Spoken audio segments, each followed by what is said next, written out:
Plastic बड़ा issue है। उसको यूज़ करना भी ज़रूरी है और यूज़ करने में डर भी लगता है।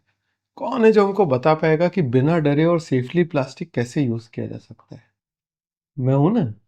सबसे पहले ये समझते हैं कि प्लास्टिक से डैमेज होने के दो कौन से बड़े कारण हैं। सबसे पहला, प्लास्टिक बनता पूरे आर्टिफिशियल केमिकल्स से है, तो कुछ केमिकल्स उसके धीरे धीरे खाने में और पानी में लीच होते रहते हैं। प्लास्टिक को जितना ज़्यादा हीट करेंगे वो लीचिंग उतना ज़्यादा होता है। और दूसरा, कुछ घटिया टाइप के प्लास्टिक्स होते हैं उसमें लीचिंग ज़्यादा होता है। तीसरा, प्लास्टिक जितना पुराना होता जाता है उसके ऊपर का प्रोटेक्टिव लेयर चला जाता है, स्क्रैचेस पड़ जाते हैं, तो उसमें लीचिंग ज़्यादा होता है। दूसरा डर है माइक्रोप्लास्टिक्स का। माइक्रोप्लास्टिक मतलब प्लास्टिक के ऐसे छोटे छोटे टुकड़े जो आंख से ना दिखाई दें। ये जनरली बनते हैं जब कचरे में प्लास्टिक पड़ा रहता है और वो धीरे धीरे सनलाइट से और एनवायरनमेंट के दूसरे फैक्टर से डिग्रेड होता रहता है। वो हमारे खाने में भी है, वो हमारे लंग्स में भी है, ब्लड में भी है, सेल्स में भी है। लगा डर। तो लीचिंग और माइक्रोप्लास्टिक से प्रॉब्लम क्या होता है वो समझते हैं। लीचिंग के जो केमिकल्स हैं वो हमारे एंडोक्राइन सिस्टम को डिस्टर्ब करते हैं, तो हमारा हार्मोन बैलेंस बिगाड़ सकते हैं, थायराइड पे असर डाल सकते हैं। कैंसर होने का अभी तक बहुत ज़्यादा एविडेंस नहीं मिला है ह्यूमंस में, बट कुछ पाथवेज हैं जो बता रहे हो सकता है आगे जाके अपने को पता चले कि इससे कैंसर होता हो। वो इफेक्ट छोटा रहेगा लेकिन वो एक रिस्क है, वो अपन नहीं लेना चाहते हैं। तो करना क्या है?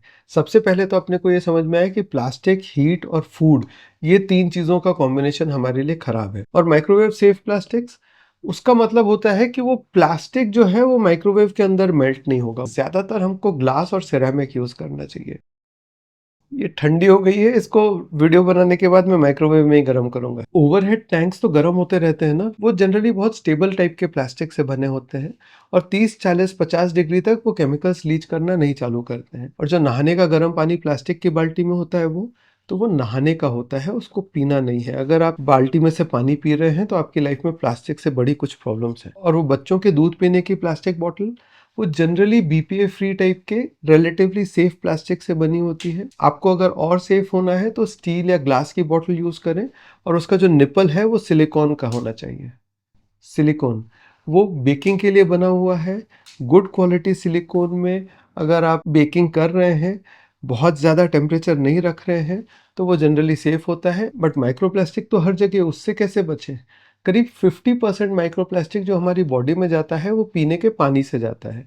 और उसको हटाने का बहुत सिंपल तरीका है, वाटर फिल्टर्स हम सबके घर में ज़्यादातर होते ही हैं। और हवा का जो माइक्रोप्लास्टिक होता है वो बिल्डिंग्स के अंदर ज़्यादा रहता है बजाय कि बाहर के। तो वेल वेंटिलेटेड रखें। आप वैक्यूमिंग यूज़ कर सकते हैं, पोछा यूज़ कर सकते हैं। हो गया ना सब क्लियर? मैंने पहले ही कहा था। मैं हूं ना।